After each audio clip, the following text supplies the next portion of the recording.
très longtemps, mais bon, c'était un plaisir pour moi de répondre à votre invitation. Merci à tous ces invités qui vont se relayer sur ce plateau. La chaude actualité Max a lancée, c'est bien sûr litige Guinée-Tanzanie que nous allons en parler sur ce plateau parce qu'il faut en débattre. Enfin, une date pour trancher ce contentieux qui a fait couler beaucoup d'encre et de salive. La FEGIFOOT, dans un communiqué relayé sur son site officiel, informe le public guinéen que l'audience se tiendra le 17 novembre prochain au tribunal arbitral de sport et également la sentence va suivre dans la même semaine, hein, si je me trompe. Oui. On va suivre en tout cas ce procès-là parce que vous savez, on se disait à un moment donné que la fédération avait désisté, que la Guinée n'avait pas assez de sens pour remporter cette bataille-là. Et moi-même, à un moment donné, j'étais quand même très pessimiste par rapport à cette situation. Après, finalement, je crois que la fédération continue à y croire, avec le ministère, surtout à travers le ministère qui insiste énormément pour que la Guinée se fasse respecter sur le plan international. Moi, je crois que c'est un pas franchi. On verra est-ce que le droit au niveau du tribunal arbitral de sport sera en faveur de la Guinée. En tout cas, on y croit fermement puisque le patriotisme oblige. Et déjà, mais il faut quand même le rappeler que la CAF a déjà fait sa combinaison. Les équipes sont situées sur leur groupe. Le pays, les différents groupes sont situés sur leur camp de base. Mais qu'à cela ne tienne, tout est possible. Et donc, on reste quand même optimiste par rapport à cette décision qui va être rendue, certainement en faveur de la Guinée. Max, est-ce que cette décision, c'est un soulagement ou un stress pour le public sportif guinéen? Parce que là, on ne s'attendait pas, on n'avait plus d'espoir, on n'en parlait même plus.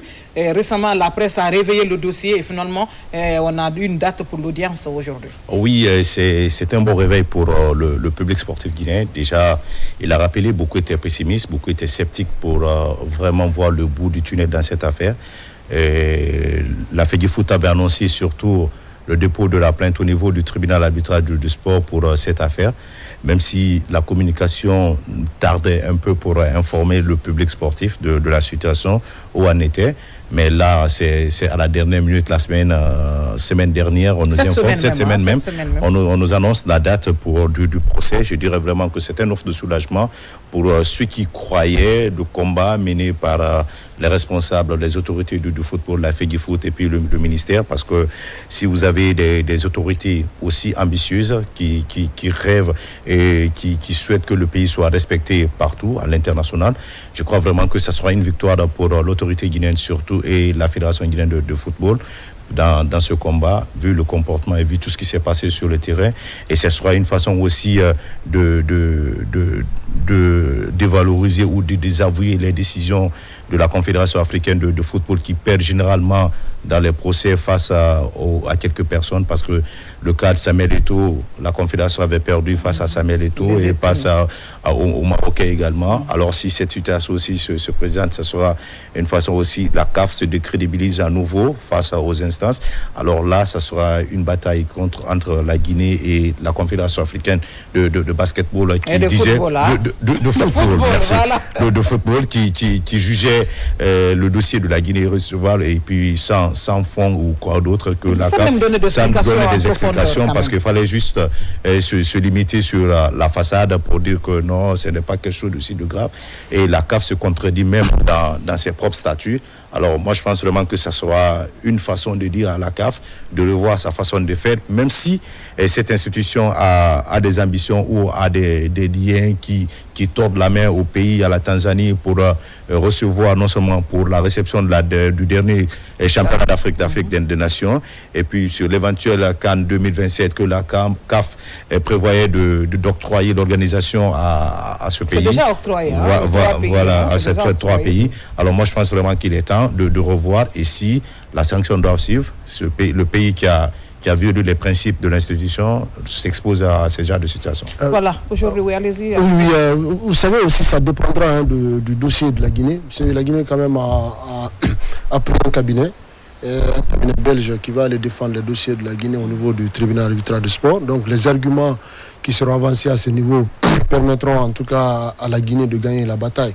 C'est ça aussi le problème, parce que il ne s'agit pas que de programmer l'audience, mais il faut aller très armé, avec beaucoup d'arguments, exposer devant en tout cas le tribunal arbitral du sport, pour prouver à la face du monde qu'il y a bel et bien eu une infraction dans le jeu, puisque le numéro 26, effectivement, même si le nom figurait sur la liste, mais le numéro n'était pas là.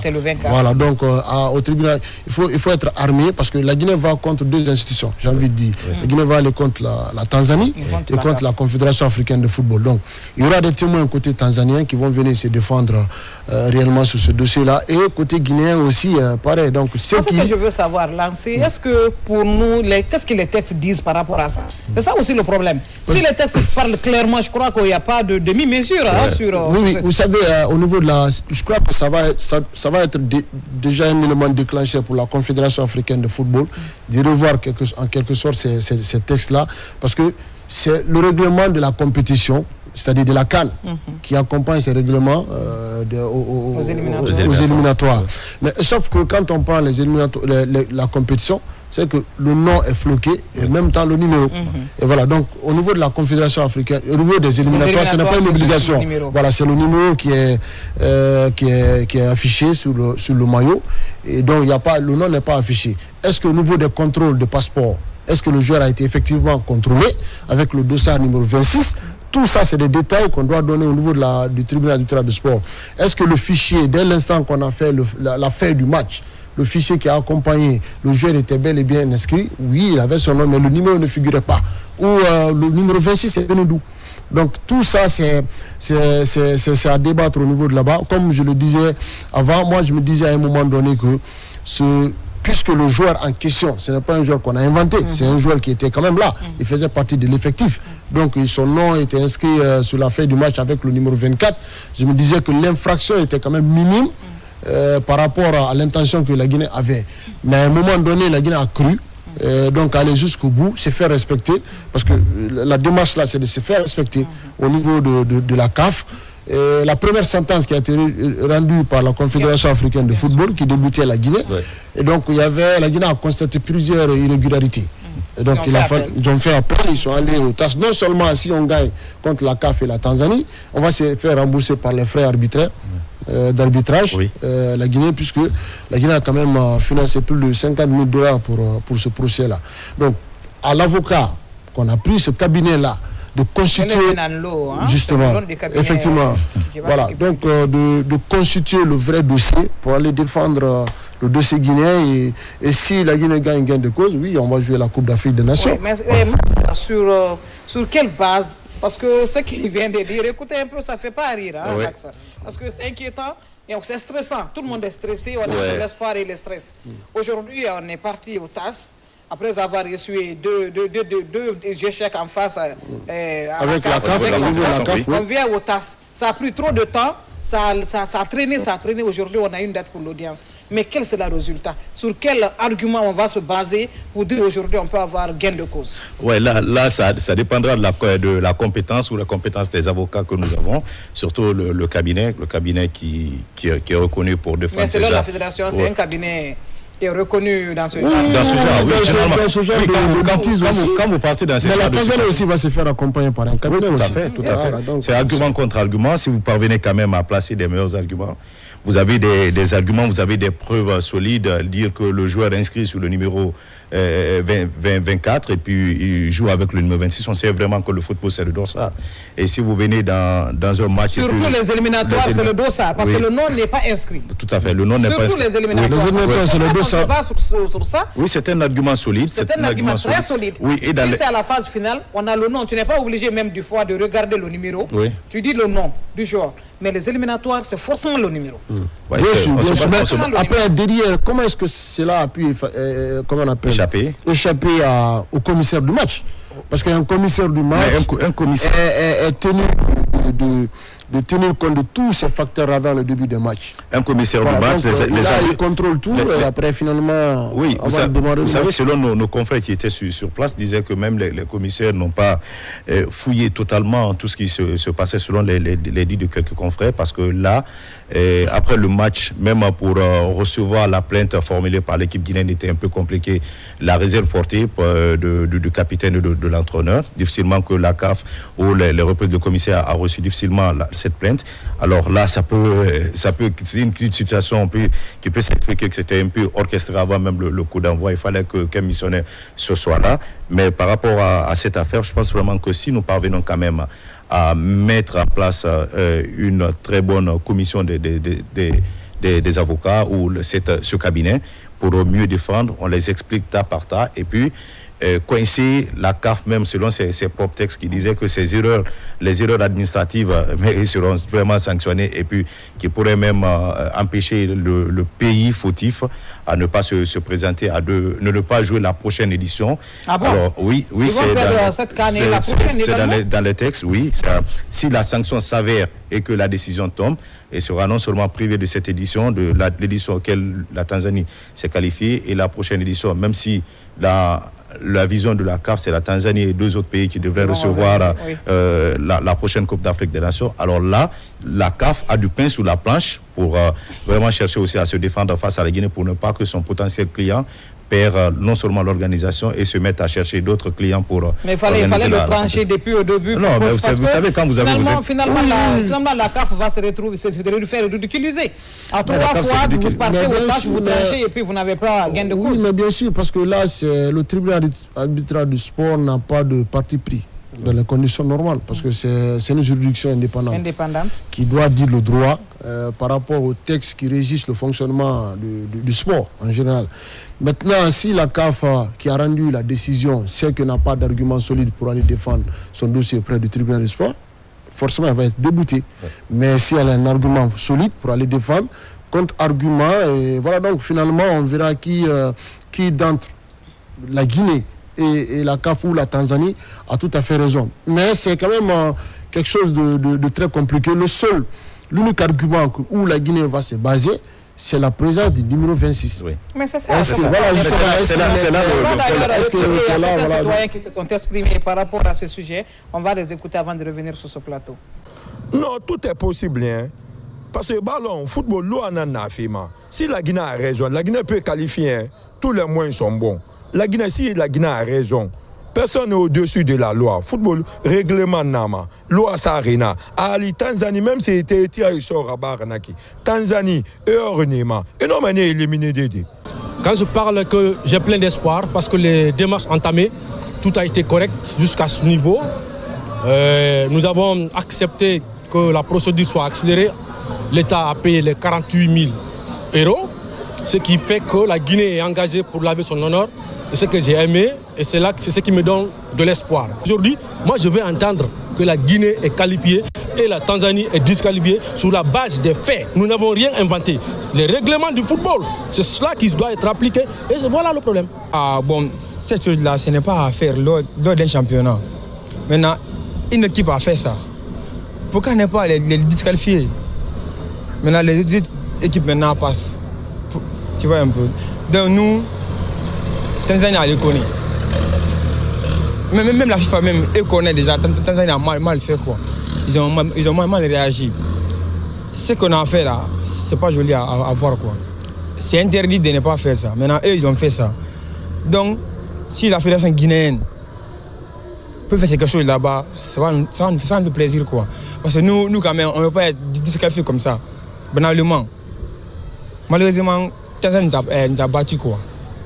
Mais quand même, ce n'est pas la réalité quoi. Ce qu'on nous avait dit à propos du championnat et ce que la Tanzanie a fait, c'est pas réel.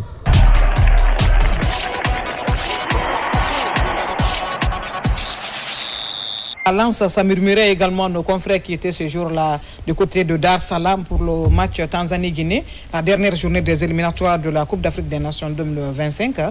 Qu'après le match, le numéro 26, la même personne, était introuvable. Oui, quand la Guinée a interpellé le commissaire pour dire qu'il y a une irrégularité, ils ont cherché le joueur, on ne l'a pas retrouvé. Oui, bien sûr. Voilà, c'est pourquoi tout à l'heure, d'où mon interrogation. Il a joué oui. D'où mon interrogation sur, comment on appelle, le rôle du commissaire du match. Oui. Voilà, est-ce que le commissaire du match était réellement impliqué dans cette situation? C'est la grosse question. On a l'impression que c'était un homme d'affaires. Il vient, il fait le match. Après, il va... chacun est en train de lutter pour avoir gain de cause sur cette situation. Bien, je crois que oui, ce commissaire du match, le rapport du match doit être réellement visionné par rapport aux deux parties. Qu'est-ce que le commissaire du match a pu mettre dans son rapport du match par rapport à cette rencontre-là. Comme je l'ai dit, je crois que ça dépendra des arguments avancés des uns et des autres. Ouais. Pour pouvoir gagner cette bataille-là. Ce n'est pas aussi donné d'avance pour nous qu'on exactement, qu'on pourra avoir même la presse tanzanienne, je me suis amusé un peu à traduire les coupures de texte, ils ne sont pas sereins. Hein? Ouais. Depuis un certain moment. Depuis qu'on a annoncé la date de l'audience, c'est la panique totale. Avant même le procès, depuis que la Guinée a porté réserve sur ce numéro 26, la presse tanzanienne déjà annonçait sur l'irrégularité et l'erreur administrative de la part de la Fédération tanzanienne de football sur cette situation. Et puis beaucoup étaient aussi pessimistes par rapport à la qualification même de la Tanzanie. Mais beaucoup, comme nous autres joueurs guinéens, on était surpris surtout que la Confédération tranche aussi sans aller en profondeur, donner d'autres explications liées. Et vraiment, alors que c'est ses propres textes qui sont bafouillés. Ses propres textes sont bafouillés. On ne comprend plus rien. Oui, il y a aussi l'aspect résultat. Je ne sais pas si ça peut tenir, oui, parce que quand on regarde en termes de résultats techniques, la Tanzanie quand même a réussi à battre la Guinée en aller comme retour. Voilà. Est-ce que le joueur en question a été impactant sur le match en question? Donc il y a tous ces aspects-là qu'il faudra inclure dessus. Oui, justement, c'est ce que je dis. Parce que nous, on a été victimes. Oui, c'est ce que je dis maintenant. C'est pourquoi, à la Fédération guinéenne de football, de s'armer énormément d'arguments, surtout avec ce cabinet-là, pour aller défendre le dossier guinéen. Parce qu'aujourd'hui, voilà, donc les jeux restent accrochés à cette fédération-là. Et si elle réussit à gagner cette bataille, je crois qu'elle aurait légitimé. Dans peut-être 20 jours, on aura pratiquement le résultat. Et ce sera peut-être la joie ou bien encore une désolution pour le parce qu'une canne quand même. Une canne à 24, ça la Guinée. Vraiment, il faut s'en prendre à nous-mêmes. On a tout le problème, c'est les Guinéens même qui ont créé ces problèmes. Aujourd'hui, ici, on a gagné du côté du temps, salam de délaï. Sinon, c'est de revenir au pays et se battre. Et tirer les leçons. Si on arrive à les tirer, parce que souvent on tire les leçons, on les met dans les tiroirs aussi. Bien sûr. On ne va pas avec, on ne tire pas les leçons pour vraiment tirer les leçons. On tire les leçons pour les mettre dans les tiroirs. Donc moi, je crois que le ministère des Sports doit vraiment se lever, prendre son bâton de pèlerin et aller un peu remuer à la Fédération guinéenne de football pour que ça se passe. Parce qu'avec les guéguerres, on ne peut pas s'en sortir. On ne peut jamais s'en sortir. Ça impacte directement. C'est les équipes L'incompréhension répercute toujours sur le résultat. Voilà. Parce que tant que au sommet, ça n'est pas bien géré, donc ça se répercute automatiquement. Aujourd'hui, pratiquement en termes de sport, on n'a pas de résultat. Et nous-mêmes, la presse, on doit faire le mea culpa, revoir un peu, se retourner, se ressourcer et revenir sur une nouvelle base parce que là, comme ça, c'est pas bon. C'est pas bon du tout. Une presse sportive totalement divisée depuis plusieurs années, bientôt 10 ans. Parce qu'on a des invités qui attendent Max. Ok, c'est bon. Moi, je pense vraiment qu'il faudra unir nos forces. Il faudra que ces guerres finissent surtout sur le patriotisme. On ne peut pas jouer une Coupe d'Afrique des Nations. Actuellement, ça, le meilleur attaquant africain, c'est Rugarci, sont absents dans une compétition comme ça. Il est même nominé, il est parmi les 10 joueurs nominés pour la prochaine... pour le CAF Award, le Ballon d'Or africain.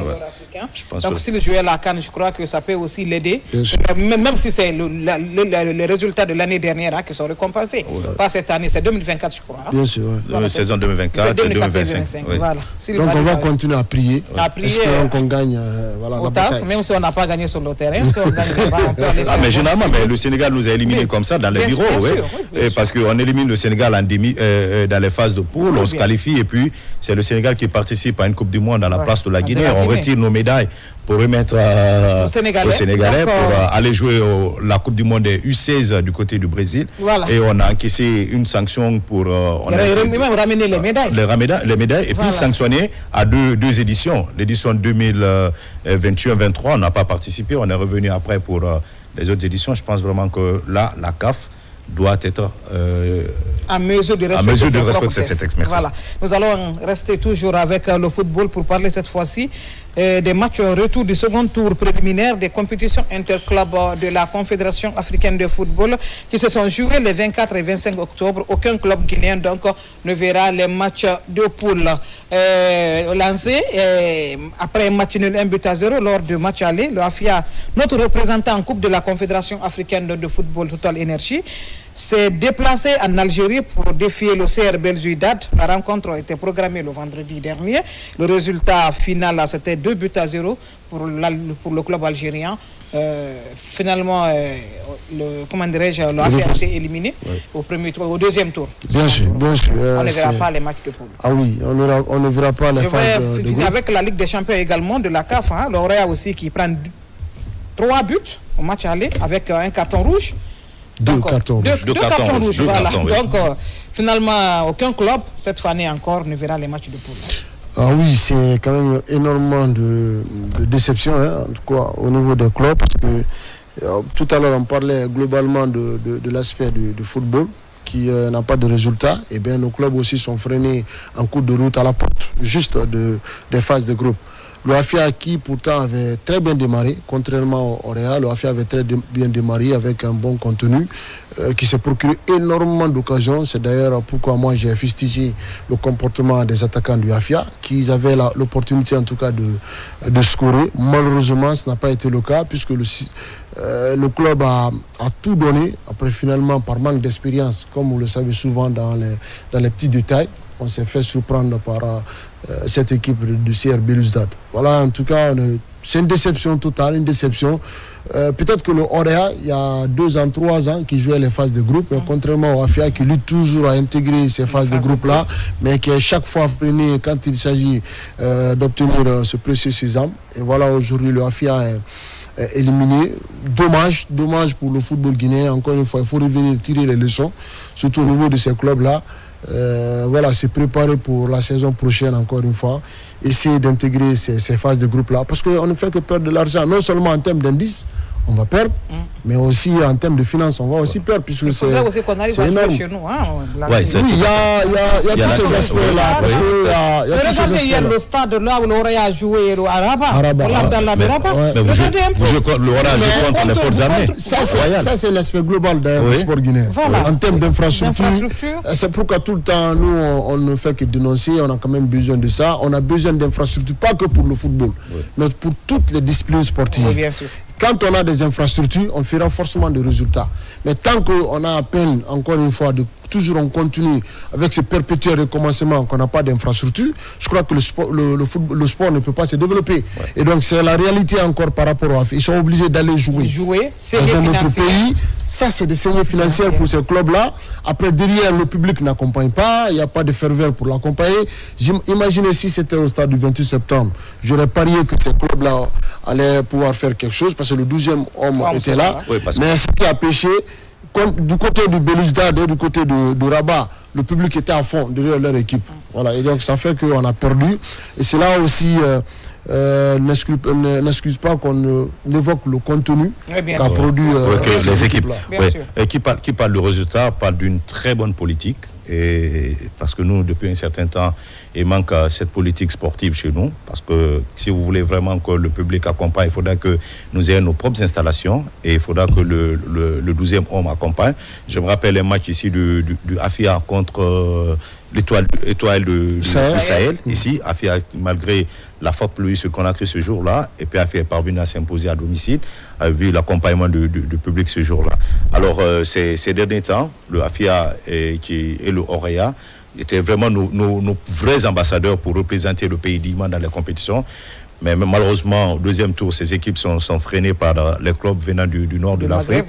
Je me dis vraiment que ça, c'est le résultat qu'on aurait vraiment corrigé, parce que le AFIA l'a rappelé, le match retour, déjà vous jouez un match, enfin la première période, le AFIA avait eu pas mal d'occasions, mais le AFIA s'est laissé perdre. De football guinéen. On n'a pas été réaliste. Les attaquants n'ont pas été réalistes. Maintenant, suite à une petite erreur, le AFIA encaisse un premier but. Et puis vers la fin, et puis le AFIA encore encaisse un second but pour les bloquer totalement la route. Et pour le Orea, on pouvait un peu comprendre, parce qu'avec le carton rouge qui est tombé aussitôt dans le match, et à la 24e minute, oui, pour le penalty et puis le but, cela a démoralisé le club de Matam. Et il faudra corriger, il faudra revoir les vidéos, il faudra retravailler, les deux présidents donc a convoqué non seulement le staff pour revoir et puis se projeter sur une nouvelle vision pour la saison et puis pour la prochaine édition des compétitions CAF, pour que nous participons pour aller dans les phases de poule. Parce que je me rappelle, il y a 2 ans, le dernier club guinéen au moins a joué les phases de poule d'une compétition, c'était Sor Academy, même si sa participation ici était aussi catastrophique, mais au moins ils n'avaient pas d'installation, ils n'avaient pas de moyens, et puis ils étaient obligés de sillonner entre les pays, et puis accepter de jouer certains matchs sur l'équipe adverse. Alors je pense vraiment qu'il est temps aussi que nous revoyons ce côté, installation, infrastructure pour toutes les disciplines, pour éviter que nous deviendrons aussi des nations qui donnent beaucoup d'argent aux autres pays pour accueillir nos matchs et que par contre les stades sont vides pour accompagner nos athlètes. Voilà, moi je crois que sur le plan technique, le Oroya a déçu plus d'un. Même si en première période, le AFIA s'est battu, mais côté Oroya, déjà même si on prend un carton, il y a des équipes qui prennent le carton à la 5e minute, mais qui arrivent au moins à limiter les dégâts. 3 buts, c'est un peu trop pour l'Oroya quand même. Oui, 3 buts, parce que là, l'Oroya a été pénalisé par des décisions arbitrales. Justement, c'est vrai que ça ne justifie pas aussi que le carton n'est pas mérité, mais après, il y a des faits de jeu souvent qui plombent l'équipe. Qui fait que les joueurs quittent complètement dans l'esprit du match. C'est ce qui arrive souvent à des équipes du sud du Sahara. Oui. À les équipes du sud du Sahara. Quand ils se déplacent chez les pays du Maghreb, parce que leur spécificité, c'est quoi? Ils peuvent provoquer. Oui. Voilà, ils font tout pour te faire sortir de ton match. Et donc, si tu cèdes à cette provocation, eh bien, pratiquement, tu coules carrément. C'est ce qui est arrivé au Orea. Le jeune Mamadi Mara, on peut parler d'erreur de jeunesse, 17 ans, pour un gamin qui découvre une compétition, d'erreur de jeunesse par rapport à cette faute-là. Mais il y a eu pratiquement la même action du côté marocain, mais qui n'a pas aussi bénéficié. Voilà, qui n'a pas été sifflé. Donc il y a des faits de jeu là. Mais cela ne doit pas empêcher de voir la beauté du football, de montrer de quoi vous êtes capable. Voilà, et c'est pourquoi, justement, il ne fallait pas porter le flanc, surtout le staff technique qui était aussi nerveux comme les joueurs. L'entraîneur même a pris un carton jaune. L'entraîneur a pris un carton jaune, ça a complètement sorti les joueurs. Là, quand vous venez jouer contre une équipe du nord de l'Afrique, vous dites que non, on se déplace pour jouer contre eux, c'est juste pour remplir les formalités. On sait vraiment que l'arbitrage va peser sur nous. Alors là, totalement que vous créez votre Vous venez déjà battu. Vous venez battu. Moralement battu. Surtout que le Orea savait vraiment que cette équipe était aussi tenable, parce que le match allait, le Orea, on a vu que la façon dont le Orea, après l'ouverture du score, et cette équipe est revenue pour égaliser vers la fin du match. Alors je pense vraiment que le Orea devrait avoir les mêmes mentalités, commencer à jouer, quelle que soit la provocation et les décisions de l'arbitre. Au moins, on sent vraiment que c'est des situations qui arrivent dans un match quand vous jouez contre les clubs, surtout que le Orea jouait contre les forces armées royales. Alors déjà dans la tête, on sait que la pression était là, il fallait la décision de l'arbitre allait forcément basculer, mais il fallait que le staff technique et l'entraîneur même aient son propre discours pour leur dire allez jouer au football. Quelle que soit l'issue de la rencontre, jouer au football, chercher quand même à produire le foot du Orea. On n'a pas besoin, laissez les décisions de l'arbitre. Faites, si vous marquez, l'arbitre ne va jamais refuser le but. Voilà, alors, surtout si que le premier carton rouge, ils ont occupé ça en la première période. Je crois qu'on pouvait limiter les dégâts à la mi-temps pour parler aux joueurs, mais ça n'a pas été le cas. Et ils vont revenir jouer le championnat d'ailleurs qui a effectivement démarré ce dimanche. À Yorokodia, le Louba FC recevait le Karfamouria FC. Au stade de Koléa, la Renaissance affrontait le Milo. À Kamsar, je vais dire, le CIK était opposé à l'association sportive de Kaloum. Un championnat, vraiment cette fois-ci, que la date a été respectée. Oui, une première. Oui, date respectée. Et subvention payée. La première tranche de subvention payée. Oui, c'est l'accord. C'est l'accord. La première tranche, la subvention payée, la date a été respectée. Et donc, les calendriers sont disponibles. Il n'y a pas trop de débat autour du démarrage du championnat. Et je crois que c'est quand même même la bonne nouvelle, contrairement aux autres disciplines qui organisent régulièrement les championnats sans problème. Au niveau du football, tout le temps, c'est le débat. Le football, oui, on est dans le débat. C'est partout dans le monde. Oui, même si après. Mais cette fois-ci, on a démarré à temps. Mais cette fois-ci, on a démarré à temps. Oui, on est dans octobre. Contrairement à c'était au mois de janvier. En attendant, nos clubs qui sont engagés en compétition africaine souffrent. Oui. Il faudrait démarrer avant la campagne africaine, moi je crois, c'est l'idéal. Parce qu'on a l'ORA a joué contre l'ASFAR qui avait joué 5 journées du championnat. Et l'OAFIA a joué contre CR Belouizdad qui avait déjà joué 6 journées du championnat. Voilà, il faudrait qu'on arrive à commencer le championnat avant la campagne africaine, même s'il pleut énormément chez nous, mais ce n'est pas aussi un argument pour ne pas commencer le championnat. Au mois de septembre, c'est bon d'organiser de comment démarrer le championnat, même s'il y a la pluie. On sait vraiment, aucun enfant né en Guinée grandit se plaint de la pluviométrie en Guinée. Je pense vraiment que si nous commençons, et surtout c'est un défi pour le nouveau président, Elhadji Mamadi Diomandé, qui arrive là encore. Mais qui était de la maison. Hein, oui, qui revient. Voilà. Là, autrefois, il était secrétaire général. C'est pas un étranger. Oui, il était secrétaire général. Mais là, la cheville ouvrière même de la Ligue guinéenne de football. Mais là, il revient pour être en tant que président. Je pense vraiment que il a du chemin à faire et je sais vraiment qu'il est ambitieux parce que il nous annonçait des bonnes nouvelles autrefois avec surtout qu'une première partie des subventions payées et d'autres projets qui arrivent pour mieux accompagner le championnat guinéen. Je pense vraiment que ça c'est une très bonne nouvelle. Espérons que ces engagements se réalisent sur le terrain et qu'on joue le championnat en intégralité sans enregistrer des fausses choses ou des fausses nouvelles. Et je pense vraiment que si nous parvenons quand même à jouer, ça sera un offre de soulagement à l'image des saisons avec la saison 2015-2016 jusqu'en 2019. Je disais qu'on jouait vraiment le championnat à temps et puis les choses étaient là, l'ambiance était là et il faudra que la Ligue aussi essaye de convaincre, que les clubs parviennent à convaincre les supporters de venir au stade pour apporter de plus au club. Voilà, on va commencer à recevoir nos invités. Quand on joue dans un match comme si on était dans un cimetière, alors ça c'est... pas du tout normal. Une petite pause avant de revenir sur ce plateau.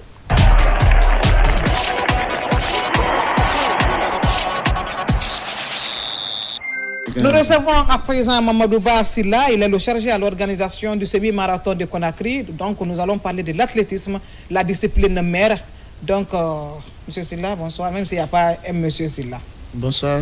Et bienvenue sur ce plateau. Merci. Nous allons parler de la 10e édition du semi-marathon de Conakry. Et vous êtes devant les journalistes. Ils vont vous poser quelques questions. Vous allez nous situer. Où en sommes-nous dans les préparatifs? Ouais, les préparatifs évoluent très bien. Vous savez, le semi-marathon a débuté depuis les années 2012 avec Total Energy. Mais auparavant, on a organisé 8 éditions avec Shell. En ce moment, nous étions avec la coopération française. Et après les 8 précédentes éditions, en 2012, nous avons démarré avec Total Energy. Chose qu'il a été... Maintenant, nous sommes à la 10e édition de ce semi-marathon. Et par rapport à l'organisation, aujourd'hui, l'inscription évolue très bien. Nous sommes à 80% d'inscription. Et juste bientôt, à partir du 1er, nous allons commencer à distribuer les maillots. Voilà. Question, vous avez Mamadou Ba Silla devant vous. Oui, moi, cette année, il y a combien de kilomètres prévus pour les différentes étapes de ce semi-marathon? Bon, nous avons 3 étapes. Vous avez les courses de 7 km, et de 12 km et de 25 km. 25 km, c'est pour les professionnels. Donc pour les 7 km, c'est de l'Esplanade du Stade du 28 septembre en passant par l'hôpital Donka. On contourne via l'autoroute, on remonte sur le pont de Madina, après on revient sur l'Esplanade du Stade du 28 septembre. Par rapport aux 12 km, c'est du stade 28 septembre jusqu'au pont 8 novembre, Corniche Mouchoudougou, on allonge la Corniche Boussra jusqu'au lycée Matam, on remonte vers Carrefour Constantin, le pont de Kenya, on rallie la Bellevue, après on revient au stade 28 septembre. Par rapport aux 25 km, c'est les mêmes itinéraires, mais arrivé au lycée Matam, on va continuer jusqu'au siège de Horea, en passant par l'ambassade de la Russie. Voilà, on allonge jusqu'au niveau d'Abondi, on remonte sur le pont de Bessia, Après, on rallie l'autoroute. L'autoroute jusqu'au niveau de Kenya. On remonte sur le pont. On vient jusqu'au niveau de Carrefour La Bellevue. Après, on rallie le stade du 28 septembre. Moi, je me retrouve déjà dedans. Ah bon? Ah bon? Je me retrouve déjà dedans. Donc, tu es un candidat potentiel. Non, je me retrouve déjà dedans, dans les 21 km. Je me dis, Max pourrait se retrouver dans le truc, parce que je vais terminer certainement dernier de la course, ou bien c'est les services de protection civile qui vont vraiment me repêcher pour mettre dans leur truc, pour partir. Alors, merci. Alors, là, avant de laisser Las continuer, alors, pour cette édition, la 10e édition, les critères du choix, de sélection, on sait vraiment que on ne participe pas à ces genres d'activités sans au moins mettre des préalables sur place pour éviter des situations catastrophiques. Voilà, vous savez, nous sommes à notre 10e édition. Déjà, moi, je dis la 18e édition. Le semi-marathon, pour y participer, il faut respecter certaines conditionnalités. À savoir, il faut venir faire la visite médicale au niveau du centre médico-sportif guinéen. Il y a des médecins assermentés qui sont là-bas, qui vont essayer de regarder même les glycémies. Ils vont regarder les glycémies. Ils vont essayer de voir la tension. Ils vont faire des contrôles médicaux. Après, on valide votre participation. C'est à l'issue de ces visites médicales qu'ils vont vous orienter vers la commission d'inscription. Est-ce que je... Oui, c'est quoi la particularité? Qu'est-ce qu'on peut, de cette 10e édition, contrairement aux autres éditions? Voilà. Contrairement aux autres éditions, bon, chaque année, on évolue par rapport au nombre. Et si vous avez compris, la 9e édition, on avait 9000 coureurs. Et après 2 ans de 17, on n'a pas pu organiser le semi-marathon, faute d'infrastructure. Vous savez que le stade du 22 septembre était en chantier, donc, et jusqu'après en chantier. Donc, chose qui nous a permis, les partenaires ils ont dit net qu'ils ne peuvent pas continuer à organiser le semi-marathon vu que le stade n'est pas disponible. Maintenant, la particularité de cette année, au lieu de qu'on rehausse par rapport au nombre, nous avons diminué. De 9, nous sommes revenus à 7000 coureurs qui sont répartis comme suit. Vous avez 3200 au niveau de 7 km. Vous avez 12 km, c'est 2500. Et 21 km, 1300 personnes qui vont compétir. Et la particularité est qu'il y a beaucoup d'entreprises qui accompagnent aujourd'hui le semi-marathon. Vous savez, la Fédération guinéenne d'athlétisme, c'est le pouvoir des compétitions de course en Guinée. Mais ce qui est paradoxal chez nous, nous voyons des entreprises qui se lèvent dès matin, ils viennent et disent on organise le marathon, on organise le semi-marathon, sans savoir qu'est-ce que c'est que le semi-marathon, qu'est-ce que c'est que le marathon. Maintenant, sans prendre des dispositions, ils viennent voir l'autorité, parfois le ministère des Sports, et qui leur disent bon, allez voir la Fédé par coup de téléphone, ils viennent ou ils ne viennent pas, mais ils organisent l'événement. Donc, il faudrait attirer l'attention de l'autorité par rapport à cette situation, parce que c'est les compétitions qui font vivre les fédérations. Et si les fédérations n'ont pas de moyens pour organiser leurs compétitions, mais aussi des partenaires qui peuvent épauler à travers leur sponsoring, à travers les partenariats, qui peuvent épauler les fédérations là pour évoluer, si ces entreprises arrivent à organiser même des compétitions, elles-mêmes les compétitions, vous savez, ça va impacter et les sportifs et le fonctionnement de l'administration fédérale. Donc, il faudrait attirer l'attention des autorités par rapport à ça. La seule instance qui est censée d'organiser aujourd'hui en Guinée les compétitions de course, c'est la Fédération guinéenne d'athlétisme. C'est quand est-ce même le semi-marathon? C'est le 9 novembre. Le 9 novembre. Oui. Donc, vous avez le temps de revenir encore ici pour parler à date, est-ce que vous avez tous les inscrits de différentes phases? Le nombre aujourd'hui. Voilà, nous sommes à 80%. Par rapport à 7 km, nous avons déjà clôturé cette phase. Non, nous sommes des potentiels candidats. Il n'y a pas de problème, vous savez. Non, pas vous serez les bienvenus. Mais moi, je vais courir avec Cadet. Non, moi, je vais faire les 25 km. 25 km, moi, je suis candidat. Moi, je vais faire. Nous voulons faire comme Courbatin, 42 km. Et bon retour chez vous. Merci. Nous serons avec vous tout au long de votre semi-marathon, Inch'Allah. Merci. Et bonne chance. Merci. Nous allons marquer également une courte pause pour ouvrir le dossier des sports de combat sur ce plateau.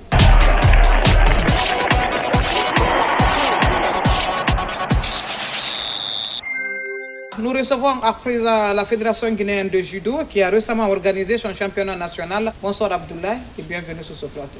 Bonsoir Kadiatou, bonsoir à ces téléspectateurs qui nous suivent actuellement et à vos attaquants de soutien.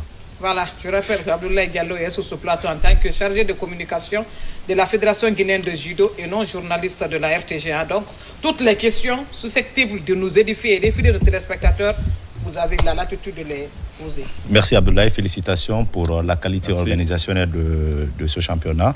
Alors, on sait vraiment que vous avez été non seulement récompensé par l'association de la presse sportive lors de la dernière édition du côté du chapiteau, et vous parvenez aussi à réussir dans votre activité. Alors, faites-nous un peu un condensé lié à ce championnat national de judo que vous avez organisé dans le Palais des Sports. Merci, et comme vous le savez, c'est dans le plan d'action annuel de la fédération. Les compétitions à l'international, oui, mais avant tout d'abord, c'est de renforcer le soubassement. Et qui parle de renforcement du soubassement passe forcément par l'organisation à l'interne des compétitions pour détecter ça et là les judokas ou judokas susceptibles en tout cas de meubler les sélections nationales. C'est dans cet ordre d'idées que ce championnat est organisé. Vous avez bien dit, bien fait de rappeler en tout cas ce sacre-là du judo guinéen lors du Nimba d'or spécial transition. Durant les 4 dernières années, le judo se fait compter parmi les meilleurs de notre pays sous la transition. Et après, ça s'est concrétisé un peu par des bons résultats à l'international, notamment l'Open de l'île Maurice, à Port-Louis, où les judokas guinéens sont revenus avec 4 médailles d'or, ce qui a permis à la Guinée de finir 4e dans cette compétition, derrière les pays maghrébins, notamment l'Égypte, le Maroc et l'Algérie. Et maintenant, pour ce championnat en tant que tel, sur les 37 clubs annoncés, 33 ont répondu à l'appel, venus des 8 ligues régionales du pays. Plus de 300 athlètes ont répondu, étaient au rendez-vous de ce championnat 2025 en série filles et garçons, et puis dans les différentes catégories, vous avez les moins 48, les moins 52, 57, les moins 60, 66, 73 et 81. Donc pendant 3 jours, ces judokas se sont rivalisés d'ardeur au Palais des Sports du stade 28 septembre, où le tatami a vibré au rythme des hippons, des wazari et puis des combats alléchants. Je reviens, ça me reste dans la tête ce combat alléchant qui a opposé 2 amis, très bons amis, c'est-à-dire Victor Balaminimono et Alassane Diallo, qui sont de la catégorie des moins 81. Imaginez un peu, on a fait recourir à la VAR. Et s'il y a la VAR en football, désormais, il y a la VAR en judo. Et c'est une première. On viendra là-dessus tout à l'heure sur les matériels.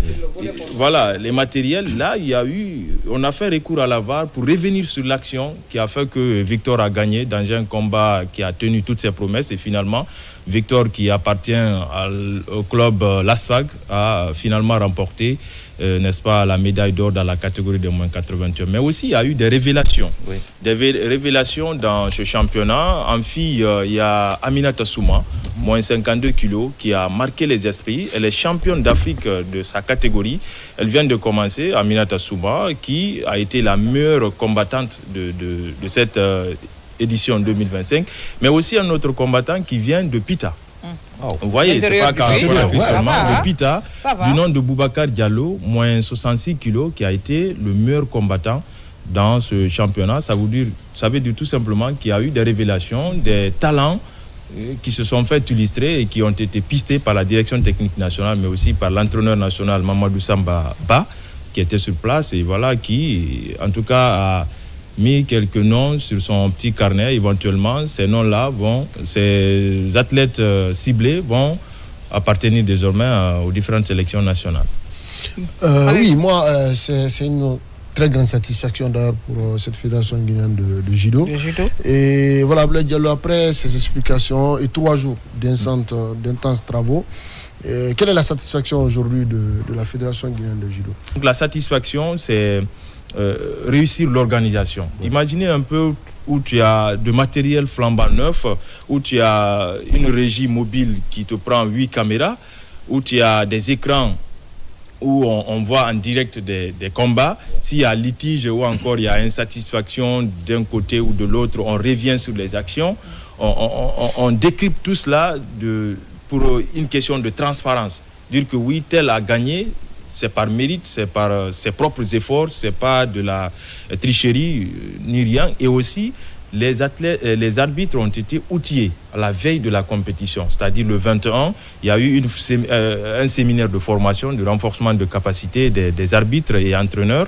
Mais bien avant cela, les commissaires sportifs ou encore les IT, les techniciens de la technologie ont été outillés durant 5 jours par un expert qui est venu de l'Union africaine de judo, de nationalité sénégalaise, Maître Ali Bodian, qui en tout cas a outillé ces techniciens-là pour la gestion des compétitions comme le championnat, puisque c'est un arsenal new look, c'est des matériels de dernière génération. Donc pour se familiariser avec ces matériels-là, pour les logiciels par exemple de gestion, si avant on faisait de la manuscrit, tout était écrit sur papier pour telle ou telle combinaison. Aujourd'hui, vous enregistrez tout dans l'ordinateur. C'est l'ordinateur qui fait le tirage au sort. On va voir tout cela en images. Et après, l'enregistrement des athlètes par catégorie d'âge et de poids, l'enregistrement des arbitres et entraîneurs, tout ce qui en suit, toute cette logistique qui rentre en ligne de compte pour gérer une telle compétition, des combats à l'image un peu des autres pays sur le continent et voire à travers le monde. Donc c'est un tout.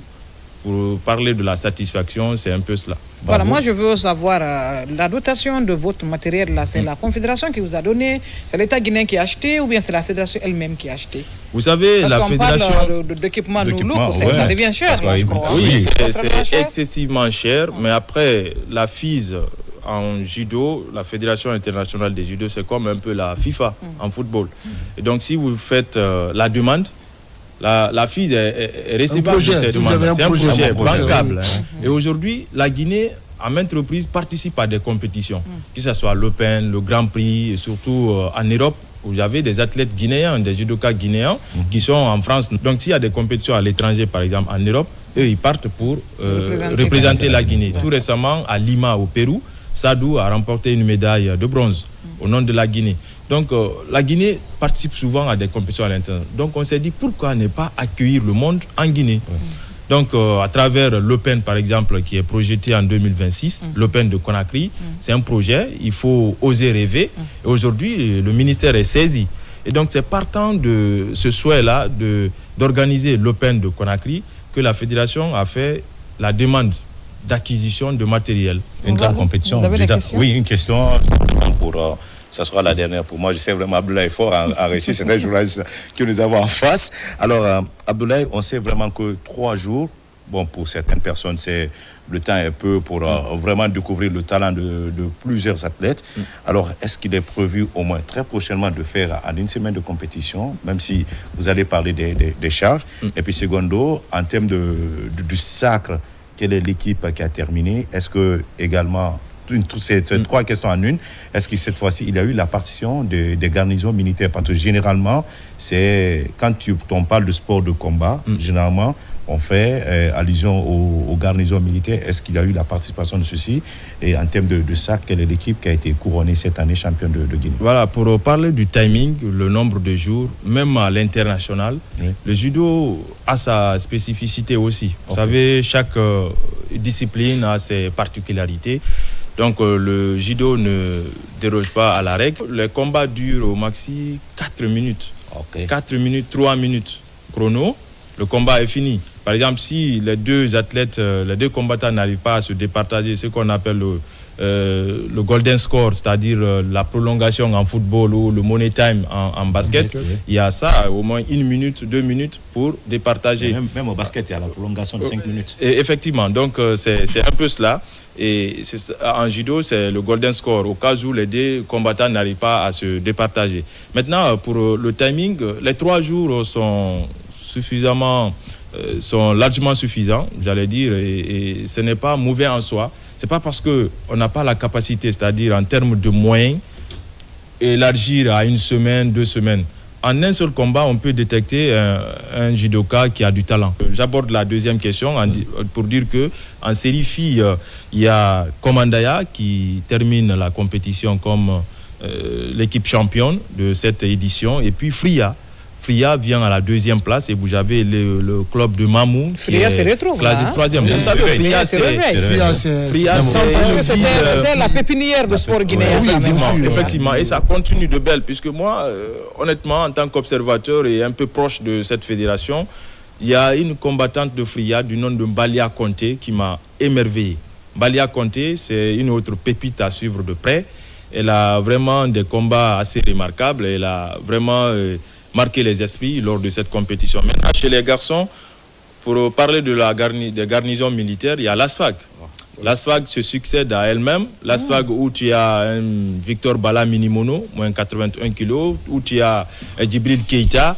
Donc l'ASFAG termine championne de cette édition.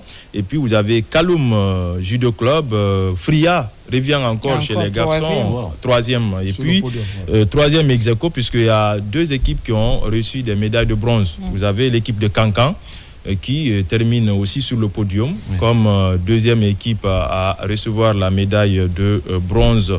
Et là déjà pour toutes ces compétitions, puisqu'il y a les perspectives qui vont venir, mais bien avant, il y a aujourd'hui une satisfaction de ce côté, puisque les judokas ou encore la commission technique et voire tous ces acteurs qui interviennent dans le judo sont largement outillés aujourd'hui en termes de matériel. On n'a rien à envier aux autres pays. La dernière journée, le vendredi, c'était par équipe. Maintenant, chaque équipe est composée au moins de 6 ou 7. Si vous êtes 7, il y a un réserviste. Maintenant, les 6 qui vont combattre, c'est par catégorie de poids. Et si vous avez 4 victoires sur les 6, vous remportez le trophée. Ou encore, vous êtes 5, vous remportez 3 victoires, vous avez le trophée. Donc c'est comme ça s'est passé. Voilà, Abdoulaye, qu'est-ce qu'on peut retenir de la formation, de dotation en matériel de ce championnat en 2 minutes Oui. On est 2 minutes en journalisme, c'est 2 minutes, on ne dépasse pas. Mettez le chrono.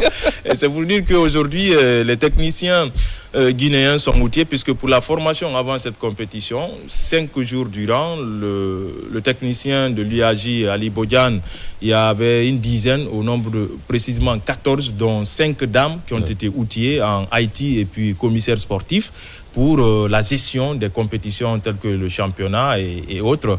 Mais après, il y a l'acquisition de ce matériel aujourd'hui à des coûts de milliards pour la Guinée. Et c'est bien beau. Cela, c'est sous la houlette de Maître Abdoulaye Balipili Diallo, 6e dan. Et toute son équipe fédérale, c'est un vent de renouveau aujourd'hui qui souffle au niveau du judo guinéen. Merci vraiment, on a vraiment été édifiés. On n'a pas besoin de poser assez de questions pour se faire comprendre quand on est ancré dans ce métier. C'est une passion quand même. Il a la maîtrise. Vous organisez une formation pour les Oui, ça aussi c'est en cours. Il y a l'association de la presse sportive Pathé Diallo. Je mets cela sur le feu des projecteurs puisque c'est dans les couloirs. C'est arrivé au niveau de la fédération. C'est en étude pour outiller, comme on l'a fait tout récemment avec les nouvelles modifications en football. À l'intention des participants. Et pour le judo aussi, c'est en cours et ça va venir pour outiller davantage les journalistes que nous sommes pour vulgariser les différentes disciplines. Voilà. Merci beaucoup. C'est un plaisir.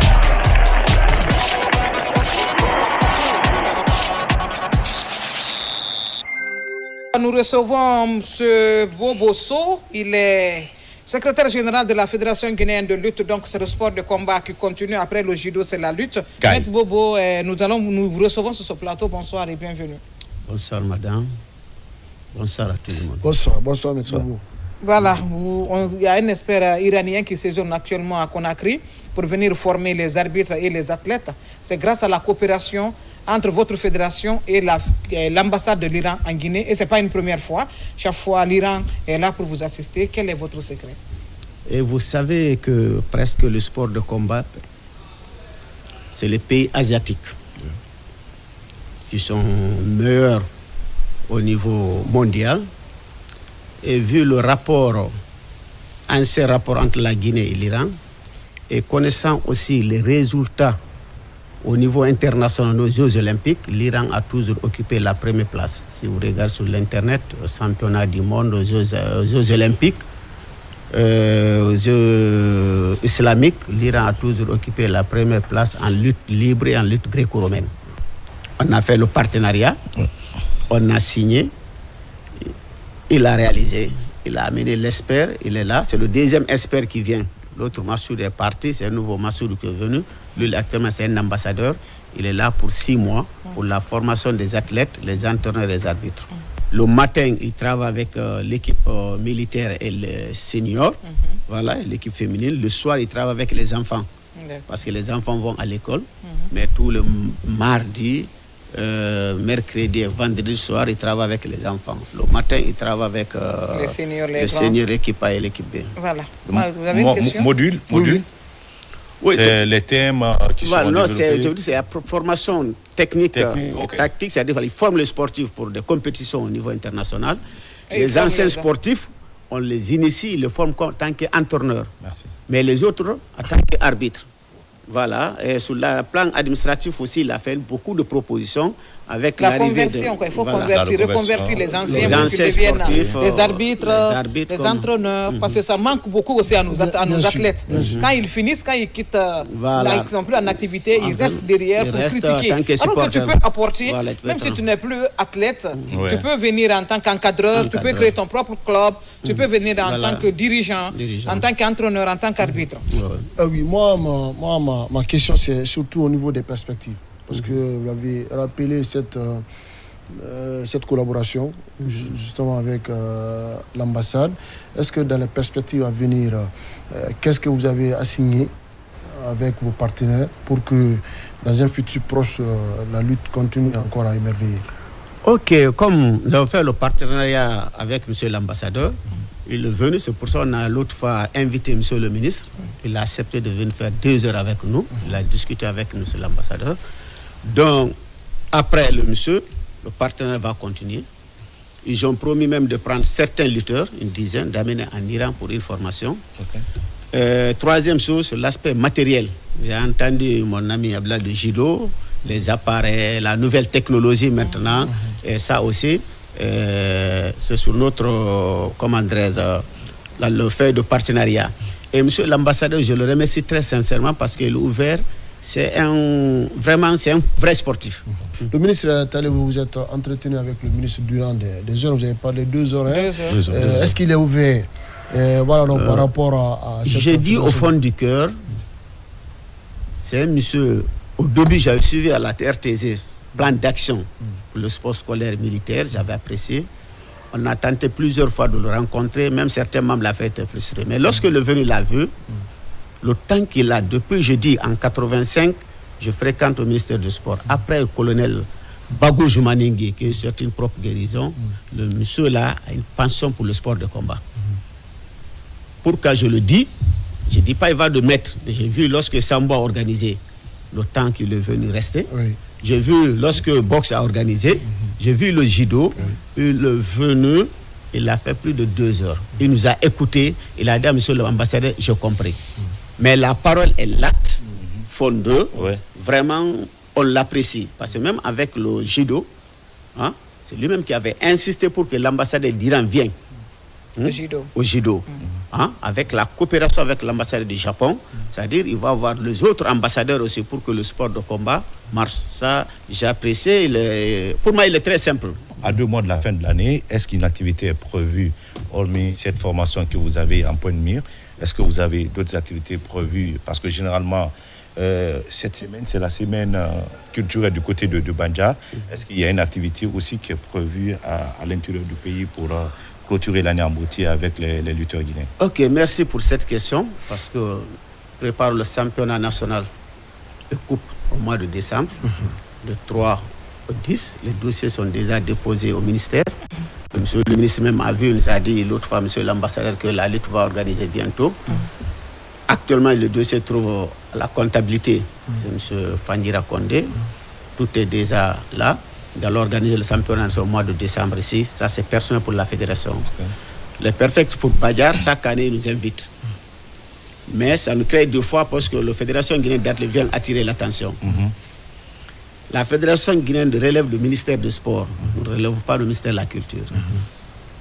Je ne dis pas que le ministère du Sport donne l'argent au tourisme, aux cultures. Mais ils n'ont qu'à assister à la fédération. Il ne faut pas que la fédération soit au second plan pendant le tournoi de Badiar, les cultures. Parce que des fois, il y a le frottement. Parce que nous avons les ligues là-bas, on a des districts, il y a des lutteurs. Mais on n'interdit pas, c'est très difficile de dire que l'organe lutte, la fédération se met en position de combat contre les associations. Mais il faut que le département accepte de mettre les moyens à accompagner la fédération au lieu d'accompagner une association. Et en plus, tout est dit, hein, nous allons organiser aussi notre congrès. Voilà. Le congrès, c'est quand? Parce que c'est la meilleure nouvelle, le congrès, quand même. Le congrès, c'est au mois de décembre, parce que logiquement, le 21 décembre. Il y a le championnat au mois de décembre, il y a le congrès au mois de décembre. On va en profiter d'un seul coup pour faire le congrès. Parce qu'il y aura les ligues. Voilà. C'est le championnat, tout le monde sera en Conakry, donc il faut organiser. Parce que pour éviter le double dépense, on a dit de maintenant, il y aura on a mis le 3 au 12. Maintenant, à partir de 3 à 4, l'arrivée, nous allons faire un stage de formation des RP, des entrées, le renforcement des capacités avec les jeunes. Après la compétition de 3 jours, après la compétition, nous allons faire le congrès de 2 jours. C'est bien planifié. Félicitations. Voir ça. Merci à Maître Bobo d'être venu et d'attendre jusqu'à votre temps de passage. Mais bon retour chez vous. Je crois que vous allez revenir encore sur ce plateau avant décembre, pour qu'on puisse parler de tout ce qui est en vue là au niveau de votre fédération, la Fédération guinéenne de lutte associée. Merci d'être venu et bon retour chez vous. Merci à vous tous, nous sommes à votre disposition. Beaucoup.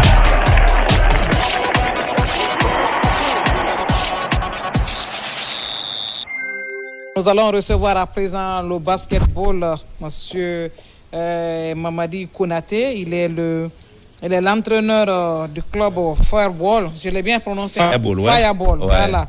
Vice-champion de Guinée, c'est en fille, hein, est qualifié pour les préliminaires des clubs champions de football. Il nous parlera également de basketball. Donc, il est le plus géant de ce plateau. C'est pourquoi il a été, on le reçoit en dernière position. Mais Lance aussi à la taille. Hein. Lance à la taille, même si le VAR commence à le dominer. Il a plus de taille que moi.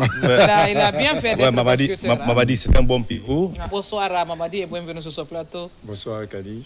Voilà, et on vous reçoit ici pour parler de votre club. Vous êtes entraîneur du club Fireball. Ça, c'est j'ai bien prononcé. Fireball, oui, c'est bien prononcé, oui. Vice-champion, voilà, c'est vice-champion. Le club vice-champion, c'est les filles qui sont vice-championnes. Voilà, le club vice-champion de Guinée. Vous êtes qualifié pour les tours préliminaires des clubs champions. Sur le continent africain, je crois. Hein? Ou bien c'est la zone 2 C'est pour les clubs champions parce que cette année, ils ont pris que 2 zones, la zone 2 et la zone 3. Nous, d'ailleurs, on se retrouve cette fois-ci dans la zone 3. Habituellement, on est de la zone 2, mais nous allons jouer contre les équipes. Vous êtes athlète en activité, vous êtes coach. Comment vous jumelez les deux? Là, je suis presque à la reconversion. C'était pour moi, après tant d'années de lutte pour... cette alternance à la tête de la fédération, c'était pour moi un moyen de dire aux jeunes, bon voilà, nous allons jouer au moins une fois ensemble sur un parquet, parce que la décision elle est déjà prise. Je transfère directement du côté des coachs, je vais continuer avec cette carrière maintenant, et que après cette saison, j'arrête de jouer. Et aujourd'hui, vous avez joué tout le championnat en intégralité, aucune défaite, et la première défaite date d'une finale contre Black Mamba. Et deuxième, vous avez en 3 matchs, vous avez perdu 2 matchs. Et puis Black Mamba s'est imposé 2 fois. Alors, la saison entière, est-ce que Mamadi est satisfait par rapport à l'effort fourni par les joueuses durant cette compétition pour une première saison? Est-ce que vous êtes satisfait de la partition de l'équipe? Et est-ce que vous êtes déçu d'avoir perdu une finale? Parce que c'est le meilleur des 5. Vous perdez une finale. Et juste à la dernière, c'était le game 4, vous perdez une finale, une 4e finale, juste à la dernière seconde. 9 secondes. Non, là, il reste 3 secondes. 3 secondes. À 3 secondes, vous perdez une finale. Est-ce que vous étiez déçu? Comment vous êtes parvenu à surmonter le moral de ces jeunes joueuses? Écoutez, moi, je suis sportif dans l'âme. Je ne suis jamais déçu après un résultat. Je me dis toujours que le meilleur gagne. Et même si parfois on peut comprendre que le meilleur ne gagne toujours pas. Mais pour moi, j'étais très satisfait de l'exploit que les jeunes ont réalisé. Parce que vous n'êtes pas sans savoir que je suis arrivé dans cette équipe en une année. On a réussi à jouer non seulement la finale de la Coupe nationale avec la même équipe, et après quelques mois jouer la finale du championnat et ne jamais concéder de défaite toute la saison. Pour moi, c'était plus qu'un exploit, c'était déjà, c'est une réussite, une saison réussie pour ces jeunes filles qui, aujourd'hui, connaissant les difficultés qui sont autour de ce sport, ce manque d'infrastructures, c'est le manque de collaboration des parents. Vous savez déjà que c'est le sport féminin, il y a tous ces problèmes qui sont là, qui se battent nuit comme jour et venir en une année comprendre le basket à ce stade. Pour moi, c'est une satisfaction. Je suis fier de mes filles. Et surtout, elles sont qualifiées pour leur tout premier championnat aux éliminatoires des clubs champions. Donc moi, je suis vraiment satisfait de leur part. Alors moi, ma question surtout, c'est par rapport à ça. Vous savez, le monde féminin, c'est quand même très différent. Vous qui avez été un grand sportif, comment vous arrivez à gérer cette équipe et voilà, mettre tout ce qu'il y a comme ingrédient pour permettre à cette équipe-là d'être bien constituée? Vous avez justement noté le cas des parents aussi, qui certains sont très résistants quand il s'agit de différentes disciplines sportives, surtout pour les jeunes filles. Ouais. Bon, je sais que c'est un café qui n'est pas facile à mélanger, parce que parfois c'est le dosage au sucre, parfois c'est le dosage au lait, mais je fais avec, je communique souvent avec les enfants pour d'abord m'acquérir de leurs nouvelles et des problèmes qu'elles ont en famille, Et entre-temps, j'essaie de rentrer souvent en contact avec les parents. Et en harmonie avec le bureau, nous avons même créé une plateforme du club où on a ajouté tous les parents des joueuses que nous avons à disposition pour leur dire que bon, maintenant les suivis de votre fille ne dépendent pas que de vous. Nous aussi, nous sommes là. Le projet Fireball, ce n'est pas seulement le projet de sport. Et moi, ce qui m'a motivé d'ailleurs à venir dans ce projet, c'est l'éducation des enfants. Les éduquer professionnellement, les éduquer à la vie, les éduquer au sport. Donc pour moi, c'est une discipline, c'est de les discipliner, comprenez? Et aujourd'hui, j'ai eu la chance de parcourir l'Afrique et je me dis que les équipes africaines qui remportent aujourd'hui l'Afro-Basket, quand la Guinée les confronte, vous verrez que la différence n'est pas tellement grande. C'est des professionnels qui ont une culture de basket depuis le bas âge, mais qui ne parviennent pas à nous mener 100 points, 110 points d'écart. Parce que pour moi, 50 points, c'est pas un pays comme le Sénégal, quand on croise la Guinée qui n'a pas une même base comme eux, bien qu'aujourd'hui... Mais qui a quand même une très bonne base, le Sénégal. Bien qu'aujourd'hui, nous aussi, nous commençons avec l'avènement de cette nouvelle fédération. Pour moi, aujourd'hui, c'est de préparer dans 2 ans cette génération montante que j'ai dans Fireball, parce qu'il y a du potentiel qui peut vraiment représenter dignement la Guinée. Et vous verrez que le programme est établi sur ces 2 années. Je vais profiter de votre antenne pour lancer cet appel à l'endroit des personnes de bonne volonté. La sortie de ces filles-là est une nécessité. Parce que le projet que nous avons en place, ce n'est pas seulement pour les faire sortir, mais c'est de leur permettre d'aller voir le haut niveau, comprendre, s'imprégner des découvrir le monde professionnel. Se comparer, parce que pour nous, il y a au moins dans l'effectif de Black Mamba et Fireball, les 2 équipes qualifiées, vous avez au moins 10 joueuses potentielles équipe nationale. Donc il faut qu'elles commencent maintenant à aller dans des grandes compétitions comme ça, se mesurer, se comparer et savoir quoi travailler avant les prochaines échéances, parce que nous avons une année maintenant, 2026. En 2027, nous aurons encore l'Afro-Basket Dame. Comment vous arrivez à travailler actuellement avec cette fédération, surtout l'organisation de la compétition? Et est-ce que vous êtes, ça c'est la deuxième question, est-ce que le ministère vous facilite la tâche par rapport à la participation, notamment de ces joueuses-là? Bien, je vais d'abord répondre à la première question. C'est la collaboration entre nous, les techniciens, et la fédération. Je pense que le courant passe très bien. Et ce qui est très important d'ailleurs, et ce qu'il faut souligner aujourd'hui, les membres de ce bureau fédéral sont à l'écoute.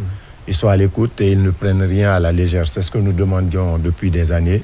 C'est que quand on apporte des suggestions, qu'on prenne en compte ce que nous avançons comme idée, et ensemble qu'on s'asseye, qu'on analyse. Aujourd'hui, tout le monde se sent impliqué dans la gestion du basket. Je peux dire, c'est pas pour lui lancer des fleurs. Le président Amara Babila Keita est un démocrate. Même les décisions, il ne les prend pas seul. C'est bien qu'il est le président de la fédération, mais c'est la voix de la majorité qui compte. Déjà, ça, c'est déjà un atout pour l'émancipation du basketball en Guinée. Et pour revenir à la deuxième question, moi, je suis technique. Je ne m'intéresse pas souvent à ces aspects financiers, même si de mon côté, je peux avoir mon avis.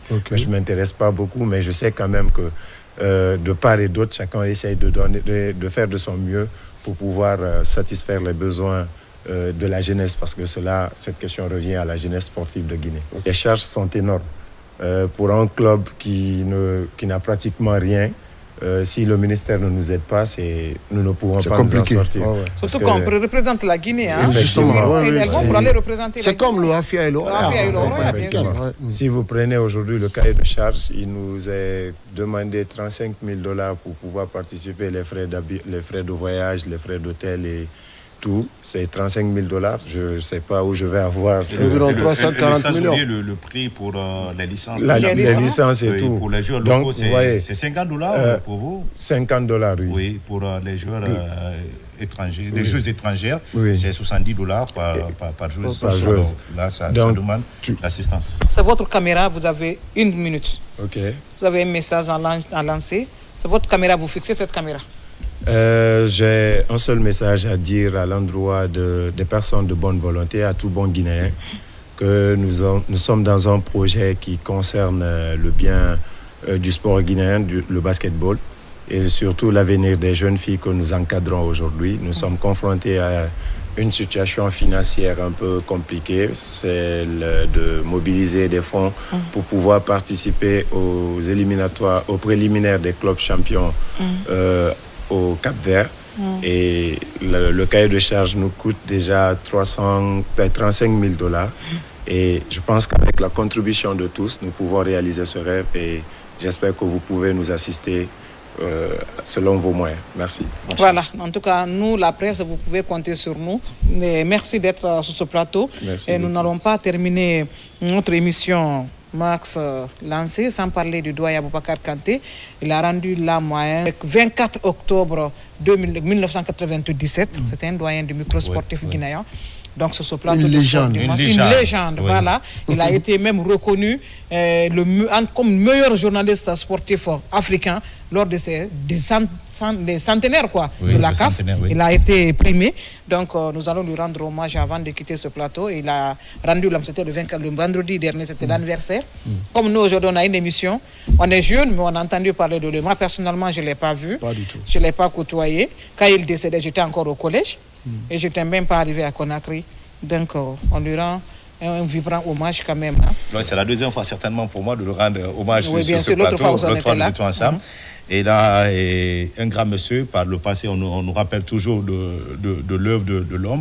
Et même le ballon d'or de Chérif Souleymane, il était impliqué, largement impliqué dedans pour permettre à Chérif Souleymane d'être sacré ballon d'or africain. Alors nos pensées pieuses à lui. Oui, est-ce qu'on peut parler du micro-sportif en Afrique sans parler de Boubacar Kanté? Pas du tout. Et ça d'ailleurs, ça nous grandit. Et chaque fois quand vous participez à la CAN, vous trouverez toujours des doyens qui évoqueront ce grand monsieur de la presse africaine, paix à son âme. On se reconnaît en lui toujours. Et quand son nom résonne, on pense que ça revient, cette fierté revient toujours à la Guinée. Nous n'allons pas finir ce plateau sans parler du Classico quand même. Hein? Le Real qui vient de battre le FC Barcelone avec un carton rouge à la clé. 2 buts à 1 pour le Real Madrid. Ouais. Et à la 52e minute, le but de Mbappé, parce que Max souffre énormément. Donc Sané qui jubile là de l'autre côté. Salifou Sané. Donc les Madrilènes sur ce plateau, lancez-moi. Nous disons félicitations à nos supporters à Agarose de l'autre côté. Et merci à tous ces fans du Real Madrid. Voilà, chers téléspectateurs, c'était l'essentiel donc de Sport Dimanche que j'ai eu le plaisir de présenter avec mes attaquants de soutien. Merci à vous tous de nous avoir suivis et j'espère que vous avez trouvé du plaisir à notre compagnie. Et bonne suite de programmes sur la télévision nationale. On te retrouve très très bientôt dans d'autres émissions. Au revoir et bonne suite. Et vous devez dire et bon début de semaine à toutes et à tous. Au revoir.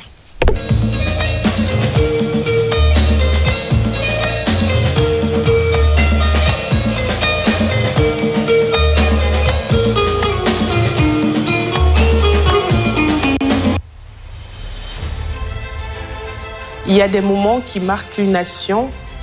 En novembre 2025, la Guinée accueillera l'Afrique et ses partenaires. Et pour la toute première fois, notre pays abritera le plus grand sommet africain consacré à la technologie, à l'innovation et à l'avenir numérique de notre continent, le Transform Africa Summit. Du 12 au 14 novembre 2025, sous le leadership de son Excellence le général Mamadi Doumbouya, Conakry ouvre ses portes à l'Afrique et au monde. 3 jours d'échanges, d'inspiration et de partenariat. 3 jours pour penser, créer et agir. Le Transform Africa Summit est plus qu'un sommet. C'est le rendez-vous du continent qui redessine sa trajectoire d'une Afrique qui se transforme, qui innove et se développe durablement. Venez imaginer, venez collaborer, venez surtout investir et venez bâtir. Le futur numérique de l'Afrique s'écrit ici, en Guinée. Terre de richesse et d'innovation, notre paradis.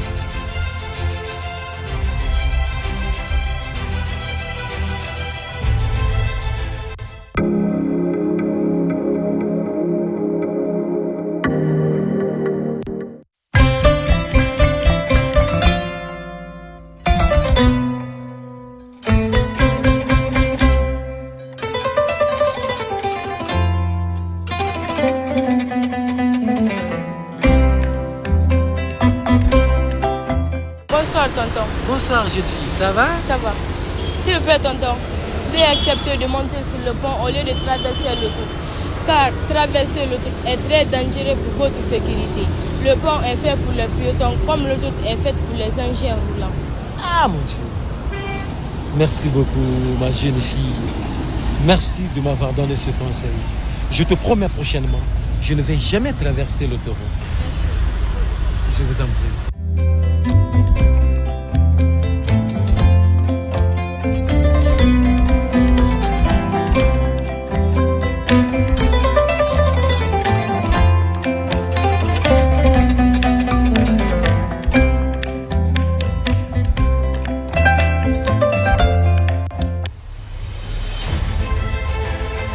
Le savoir est la base de toute transformation. Le Transform Africa Summit 2025 mettra en avant la recherche, l'intelligence artificielle et les talents scientifiques africains. La Guinée prépare sa jeunesse à concevoir les solutions du futur. En novembre prochain, tous les chemins mèneront à Conakry. Donc rendez-vous pour le Transform Africa Summit 2025.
J'ai perdu ma dignité à cause de toi.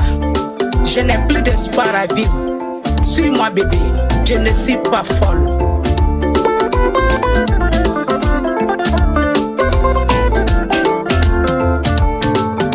Awambarangaze, Inuwato, Dugi Fanyon Nasaramane, Sangiri Fanyon Nasaramane, Inama Fale Ranumbunyarawa, Naglikane Ntambaratiara, Halina Bombwe Ntambaratiara, Kumbinyari Dede Ntambaratiara, Irafama, Hamito Munomaride, Amuru Nantiri Gifema, Irafama.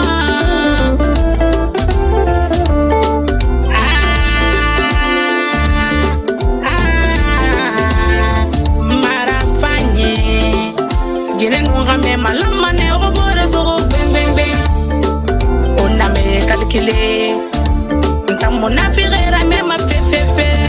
Na firi na mi refiri na kere madunonya amansado. Anade wole. Ono wadu. Na fire wadu de. Ono wadu. Filanka fwe wadu. Hanunte ma firin ta kunfina ganya. Wafangalu Awotan sigamane Salin kombi na yerbito Jenanga mega fema Jenen nisomona Enna watole Salibanga sikana nibi Diwa Diala moko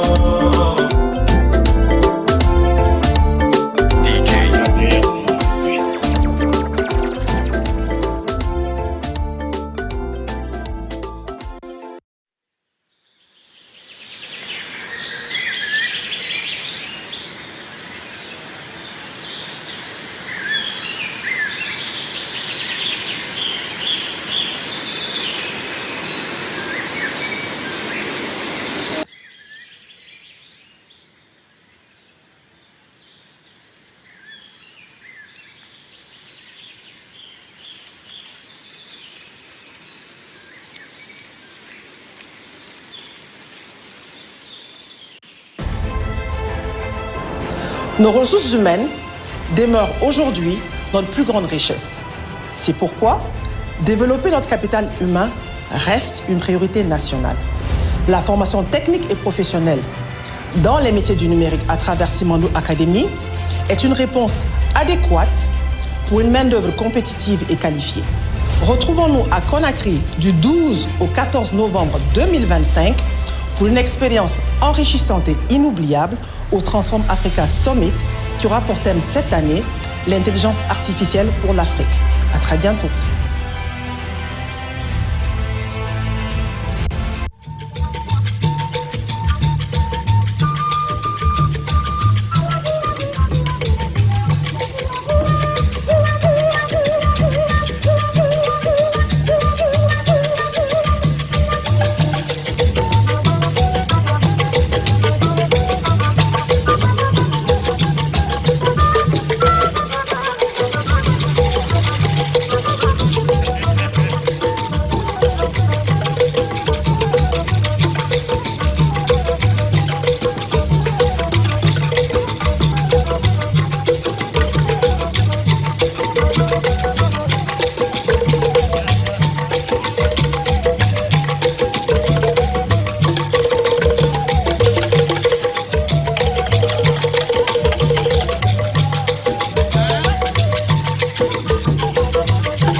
Afrique.